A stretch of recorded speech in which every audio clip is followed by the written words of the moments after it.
Welcome to WTF, Wholesome Twin-Flame Coaching. How are you today, Jason? Doing well, Ronja. How have you been? Yeah, interesting week. It's the eclipse coming up. Or actually, yeah, the eclipse is today, the 21st, so intense. Our topic today, since we've been going through some turmoil over the past week, we thought we'd be talking about different takes on twin flames and how we actually know that there are twin flame relationship.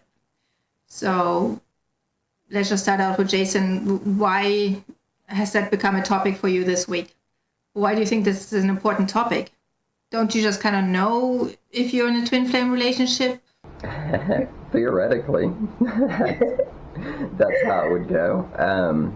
And I guess for me is I didn't really have a lot of certainty in the beginning, and my basis and understanding of all of this was just given to me from the person that entered my life and said they were my twin flame. So there's lots of things in my psyche that's just kind of like, okay, is this like some fantasy thing that she made up and fed me and I bought into like the whole theory and got sucked into this? Or, you know, is this truly something greater, something bigger, something better that is beyond just a normal relationship?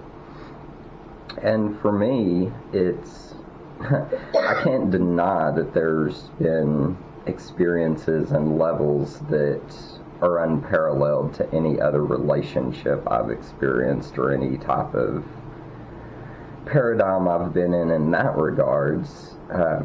Especially, so I know one of the characteristics that I've heard from many facets is when you start growing and when you start working on yourselves, they naturally just kind of contact again and come back and they're back in your life. Mm-hmm. And that's, right now, that's like one of the most frustrating parts of this whole thing, because I finally get to this mindset and this point of, okay, I'm good and okay without her, I can take the lessons. And then I take that and I start getting momentum and I start building and I start doing good, and then there she is contacting again. I'm just all kind of back over again, and I haven't been able to maintain that dedicated strength of staying committed to being separate and done with it, I guess. Or being committed to actually stay with a twin flame and take the lessons as they come, while negotiating the rest of the life. Might that be the lesson? Yeah, and I mean, ideally, I would love to work on things with her. This last time we started talking, instead of just shutting down, I tried to explain more and kind of go into the depths of kind of what was going on, and we were really trying to work on a little more lessons. I was trying to be a little more productive with her, help her with her site and some of her things she had going. We had a little online meeting to kind of see about that. But the aspect is there's this deeper love and these deeper feelings that come up that, for me, I have a sense that she doesn't really want to hear about it or doesn't really want me to express those things, and I'm kind of in this conflicted state of, you know, as far as everything I get from her, she's done and she's over it, but in the same sense, she's still contacting me and she's spending time with me, and, you know, we spent 6 hours together last week and we spent 3 hours on the phone this week together before. I mean, and these are just, you know, kind of random conversations. It's not like we've even necessarily planned out. I mean, the meeting where we got together was more planned, but, you know, we'll get on the phone and we'll just talk for hours. And yeah, but isn't that exactly the point of being in a twin flame relationship? Relationship doesn't necessarily mean romantic relationship. Relationship means being in touch with somebody else and having human contact, human interactions. Having a twin flame I think, pushes you to personal growth in a way that whenever you want to give up, they keep coming back in order to challenge you. So I'm not quite sure what the problem is here, to be honest. But I was wondering, it seems like you have looked at a bunch of different speakers and had come to various conclusions. What were some of the things that the other people said about twin flames and what the point of a twin flame relationship really is? Yeah, so this week I had a friend that had sent me a video because she kind of knew I was having some trouble and struggling with some of this, and it was kind of at a point this week where I have this weird thing that goes on in my head that I get wrapped up in her and the thought of her and the idea of us, and then I get a message like, this is it, we're never talking again, I'm all done, and it just tears me up. And that has been one of the biggest things I've been trying to figure out how to deal with, and what the lesson behind that is this week is that aspect. And I've tried to dig in and see, okay, is that my commitment to myself? Is that my own personal fear that I'm going to abandon this path or let myself down or something like that? Because on a deeper level, I know there is that sense of connection and we're always connected and the source within. So the reality of it is I never lose anything. And I mean, it's not that I'm, wanting to jump into bed with her or anything like that right now. It is the communication that I love to have between us, and that's something that even in our relationship I wanted to step back and say, hey, let's build a friendship, build a relationship. And it's kind of like I'm getting it now, but I'm getting it with a double-edged sword that's like, you have to walk this straight line, and if you say the wrong things, it's just over and we're not communicating. And it's... Well, that can be understandable, especially with people who have been very hurt in a relationship, obviously. So that would be the part where your partner is being pushed to heal those things and then come to, meeting you from at a different level, of a more healed level, more whole level. So your partner could engage differently. But I was wondering what the speaker said about this whole thing that you consulted. Sorry, yeah, keep getting sidetracked a bit there. So, in this process, this guy was talking about how twin flames are like our big lessons, and they're more there as our really accelerated growth periods. They're there to really push us, they're there to really make us grow, but one of the things this speaker said was a twin flame is basically equivalent to your ex. He didn't really put it as if they are meant to be long term, and that was kind of interesting. There were some really good truths that I got from what he had to say. Now, as far as this is where I'm still kind of conflicted on what a twin flame really is in general, because he did have some great points, and many of the things he said mirrored exactly things that we experienced and went through in our relationship, such as, one's wanting a little bit of space to work on themselves, and the other is just like, why are you wanting space? Why do you want to get away from me? Are you cheating on me? Or, it's this obsessive aspect that one has when the other one is trying to do something for themselves. Which is interesting, if I may interject, before I lose track of things. This kind of jealousy or possessiveness that you mentioned, that would just be a trigger for them to learn to work on themselves. That might be bringing up abandonment issues. I'm not sure that is necessarily a hallmark of twin flame relationships. This can happen in any relationship, and this can happen especially with soul contracts that we have with a bunch of different people in our lives. Not just with a twin flame. So did he actually explain why this is unique to twin flame relationships as opposed to any other relationship? I don't necessarily think that was even his point, as much as when you're in a positive relationship, that person will see and appreciate the time you need and help support you in that time because they know the importance of your self-love and your self-growth. Right. May I interject? That obviously, when they are supposed to realize, that brings up 2 points. First, the person needs to feel safe and secure enough in themselves and in the relationship to be able to give that space. Second, they should not necessarily be expected to simply know. There's an aspect of communication that is important for any kind of relationship where partners just need to be able to communicate to each other what they need and why and how, so that the other person can accommodate that. And I'm mentioning that because I've realized that in a lot of different relationships, that's what a lot of people are going through at the moment. There's more and more Facebook groups popping up, for instance, with people suffering from narcissistic abuse. It's because they don't know their boundaries, they don't know how to communicate, they don't know how to take care of themselves. In a twin flame relationship, granted, it is more intense, but this can happen with anybody. If you need space for yourself, you need to be able to communicate that and then take that space. You cannot expect anybody else to simply know.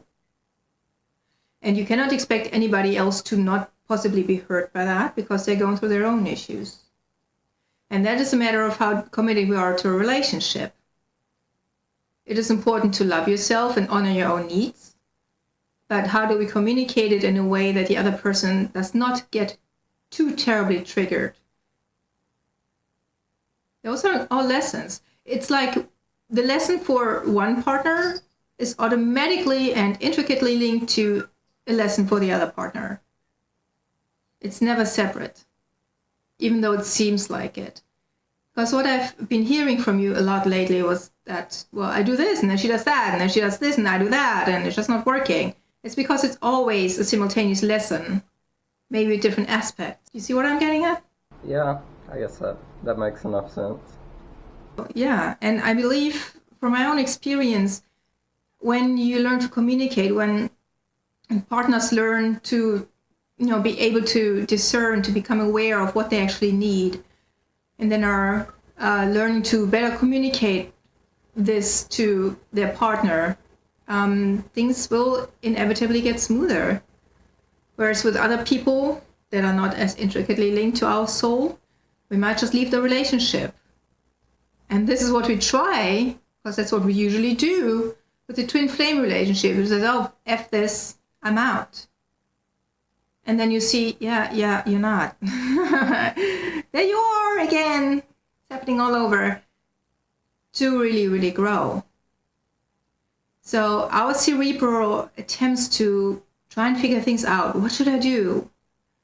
It's just our 3D mind taking over, when really this is just a spiritual journey. Work on yourself.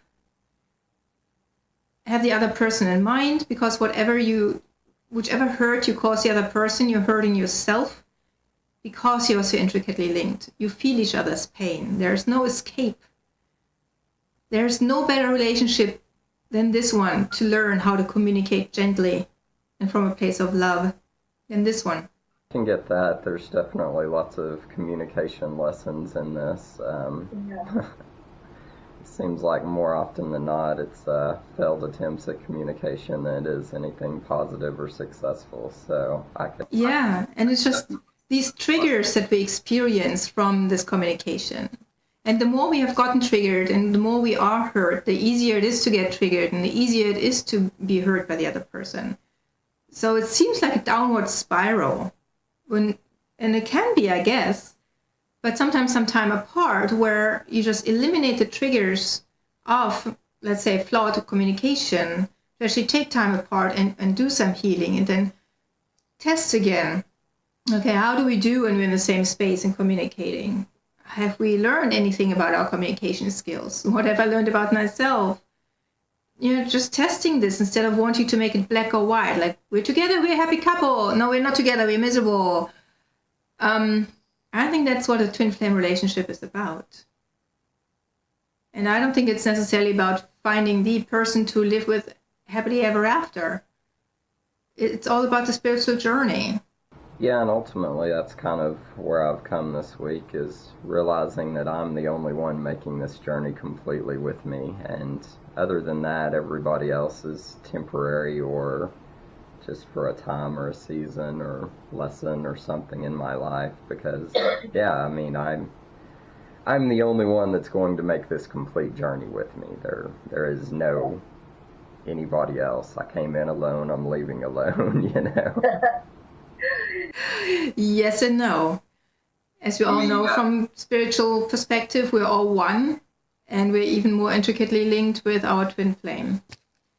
And that, I think, is the major difference between soulmates and twin flames. And I just read a definition by some speaker who's very big on love, but I don't really agree with his definition of twin as somebody that reflects you. Well, from a biological standpoint, a twin is somebody who's part of you. A mirror is somebody who reflects you. Every person in this world is somebody that reflects some aspect of you. Depending on which aspect of yourself you focus on, that's what you get reflected. A twin, however, just like the two, cells parting and then making two babies, that's part of you, more so than, the rest of the humans swimming in this soup of consciousness. Very different, completely different approach. Yeah, I mean, this guy I was listening to went into a few different definitions. I kind of liked how he built up soulmate more as it's a point where you get to mating with your soul, and it's a connection to your soul that when you reach that level, you kind of vibrate and resonate and bring in that same energy to help and support you, as opposed to even that being an external as much, but really learning to kind of love yourself enough to where you are that soulmate, and then you vibrate in an energy that brings a complementary, helpful energy to you. Okay, I'm not sure I understand that one, but okay. More of that, it's internal, and we need to build that self-love and that internal connection instead of doing the looking outside and placing it on somebody external, or thinking that, there is this magical, mystical one that we need to be finding or looking for, but more that, and that's the positive aspects I really saw in his truths, were doing that inner work, making this one the best we can, and then as we do that, naturally those that are supposed to be around us are attracted to us. I mean, you have the law of attraction, that you get this one right, then the other ones that are in that vibration come and join in and are a part of it. So, I mean, no matter how you look at it, ultimately the best route is to work on yourself and become your best and become your ultimate and love yourself. And that's one truth I see, no matter what philosophy you look at, no matter what path you take. It's all about the internal journey and really finding out how to become your best friend and your biggest supporter and your most valuable partner. It's learning that we can be all of this for ourselves, and it's not putting the pressure on external somebody that they have to be responsible for my happiness or my joy, or that's our responsibility. That's our stuff to do. That's not on anybody else. And I think that's probably some of the biggest lessons I'm coming into is, like I say, there's so much of it that we just need to take our own responsibility and be there for ourselves. And I think twin flame relationships are perfect for that, because they push us to our limits. And I just watched something else today who summarized a major speaker on twin flames. And her summary went something like, Twin flames are extremely intense relationships. They teach you lessons, and then when it becomes abusive, that relationship, and then you declare, okay, I'm not taking this abuse, then the soul contract is canceled and you can move on to your next twin flame, which I see two flaws with that concept. A twin flame, there's only one. There's the reason why it's called twin and not triplet or quadruplet flame. So that doesn't make sense to me. That, I'm not quite sure how she got to that or how the person that she was summarizing got to that. But it was the first flaw that did not make sense to me. Second, how do we define abuse? A real twin flame would never abuse the other person. They might have behaviors that triggers to a certain extent and really, really hurt us. But abuse would never happen with a twin flame, because the twin flame feels everything that you feel. So that doesn't even make sense to me at all. And twin flames don't necessarily have a soul contract. We have soul contracts with a lot of different people to learn a particular lesson. A twin flame, in my opinion, is more than a soul contract. You are one in two different bodies, two different incarnations. You're supposed to work on each other to make each other a better person by, creating these lessons inadvertently, obviously, just by being with each other and diving more into your divine being, becoming more of your divine self and living in that bliss that it actually brings ultimately when you manage to live in complete self-love and divine inspiration and gratitude and giving. And if both people are at the same level, then it must be the most beautiful relationship ever. Nothing else makes sense to me. And that, I think, are the glimpses that we got at the beginning of the relationship too. Where else did we experience this kind of bliss? That, for me alone, is proof enough what a twin flame relationship really is about. Well, I did hear similar on the videos that I watched that he had mentioned anytime the abuse centers that the contract is null and void and you should move on.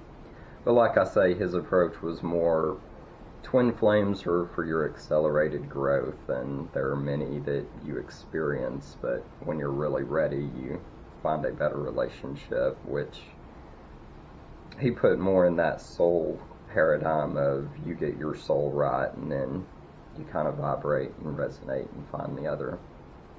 You make a good point though on the abuse. I mean, especially with people that have had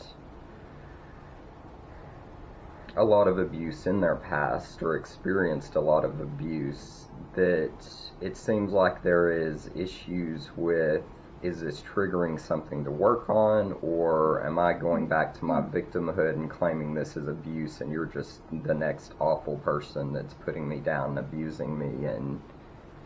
And there's some of those aspects that's hard for us to differentiate. Is this person really helping me and trying to make me grow, or are they just using me to tear down and do as they please, Well, actually, either way, it's a lesson for you to learn. Whether you're stuck in a narcissistic relationship or with your twin flame where some behavior might be perceived as abuse, either way, it is for you. It's an opportunity for you to learn to love yourself and know your boundaries. And if it's your twin flame, they will change with you. And the abuse, what you would term abuse, like say stonewalling, people just disappearing because they can't deal with the emotional aspect of this intense relationship. Stonewalling is actually a kind of abuse, very often practiced by narcissists. So would I call this abuse? It is an aspect of the behavior displayed by a twin flame that could be considered abusive. It definitely triggers me, because, there's abandonment issues that would be coming up, rejection issues, all sorts of things. But again, it's a lesson for me to grow. Same if it is in a narcissistic relationship, when they stonewall you. Again, it's a lesson for you to grow. And whatever you attract in one way or another is because of some unhealed aspect inside of you. That's the whole premise of my coaching program. You have to heal your emotional trauma, otherwise you will keep repeating your personal Groundhog Day. And I speak from experience. Having grown up with a narcissistic mother, I thought this kind of emotionally abusive love was the norm. I felt kind of comfortable with, future boyfriends treating me the same crappy way. Until I learned that, no, this is not okay. This is my boundary. And now how do I deal with the emotional trauma and grow out of this? This is the path that has shown, itself to me. I was in multiple, abusive relationships that way, simply because it takes us a while to actually get to the emotionally healed level that you wouldn't attract that anymore. Yeah. And another good point that this guy did make was he talked about the reason why some of this is so intense is because sometimes our heart has to break to the point that we don't put it back together the same way. And I found that really valuable because typically we do. I mean, we're creatures of habit in so many ways that we've built this thing up and we've created it. So as much as we can, we're going to maintain this vehicle as we can, as long as it's comfortable. And that's one of the things, I mean, even in addictions and obsessive behaviors, they say it takes getting to that point where the pain to change is less than the pain to stay the same. So there are those key elements of, this twin flame has that power and that connection and that ability to reach us at a level that it really touches our core and inspires the change and really breaks us down to where we can let go of those negative aspects we've built upon us and really let them fade away and get to that point of more of a pure, unconditional love where we're supposed to be, instead of all of the barriers and blockades we've built up as life has thrown crap at us. And while you're absolutely right, this is, however, not a hallmark of a twin flame relationship. Because I know for sure that I had 2 soulmate relationships with 2 soul contracts before my twin flame relationship. Both of which taught me extremely valuable lessons, and both of which completely tore me apart to reassemble myself. Always to the level that I was able to reassemble myself without falling apart. Well, I did fall apart completely, but without completely disintegrating. Twice. Those were soul contracts. Very important ones. Twin flame may or may not get you to the point where you fall apart completely. But it's definitely more than just a soul contract where you fulfill the contract and then move on. Because a twin flame, there's so much love, there's so much connection, that when you are in spirit, you can always communicate. You can always feel safe in that love, even if in 3D it feels completely unsafe and unstable and like complete clusterfuck. In spirit, it's still there. And that's a big difference, I think. Well, that's a lot to talk about. Unfortunately, the daylight is fading, so we might have to continue the conversation another time. What do you think? Yeah, definitely. Definitely many facets of this one for sure. Yeah. So thank you everybody for watching. Please leave your comments and sign up to our newsletter so we can send you information on extra coaching and whatnot. I hope you took advantage of the Healing by Donation offer that I had going on around the eclipse that happened yesterday and today. The offer is good until Wednesday. And just please participate, share the videos, tell us if you like what we do, leave comments, suggestions, and if anybody ever wants some life coaching, we're here for you. All right. Sounds good. Remember to love yourself, and I think that's the most important thing. If we can make this one number one and remember to hold on to that, love ourselves, and every day just kind of progress on the path and see if we can do differently today than we did yesterday for any aspects we weren't satisfied with. Every day is a new beginning. love yourself, love the God inside of you, and this way you love everybody else. Until next Monday, namaste.